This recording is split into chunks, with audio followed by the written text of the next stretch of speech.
La historia es muy larga, pero te cuento solo la primera parte. En 2017 fue cuando emigré, pero yo no emigré por emigrar. Yo fui a visitar a mi novia que vivía en West Palm Beach, en Florida. Yo la conocí en un voluntariado en Etiopía, en África, en 2015, en un pueblecito muy cerca de la frontera con Somalia, y estuvimos saliendo por un año, año y medio. Ella vino a España 8 meses y me tocó a mí ir a visitarla.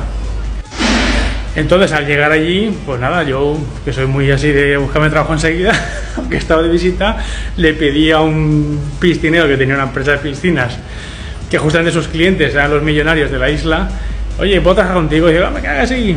100 euros al día me pagaba por limpiar piscinas con él, y yo mientras pues estaba ahí con mi novia y tal.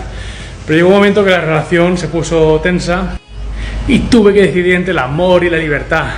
Entonces elegí el amor y me quedé encerrado en este país porque pedí un permiso para trabajar y ya me metí en un lío que aquí ya empezó la película.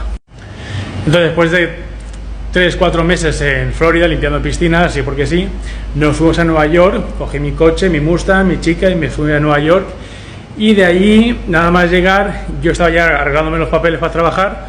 Ella entró a trabajar en un banco de inversión de Morgan Stanley, porque es economista, y yo me puse de camarero, que ahí empezó la historia de los Airbnbs. Me puse de camarero 3 meses, ahorré dinero, pero esos 3 meses estuve durmiendo en una habitación con otras 2 personas en un colchón hinchable en el suelo, como un desgraciado.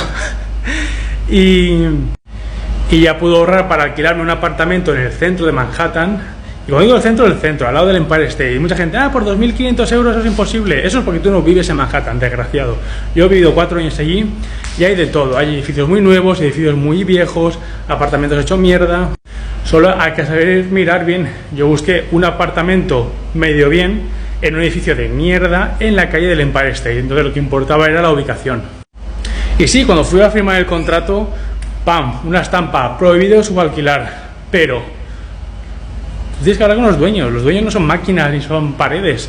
Es decir, hablas con ellos y dices: mira, yo soy un chaval que tiene una empresa, la estaba formando en ese momento, no estaba hecha, pero la estaba formando, y te voy a pagar por adelantado, te voy a pagar todos los meses sin falta, te lo voy a alquilar por años, buen servicio, etcétera. Y ahí los voy convenciendo, así, desde el primer apartamento hasta tener 9 apartamentos en Manhattan.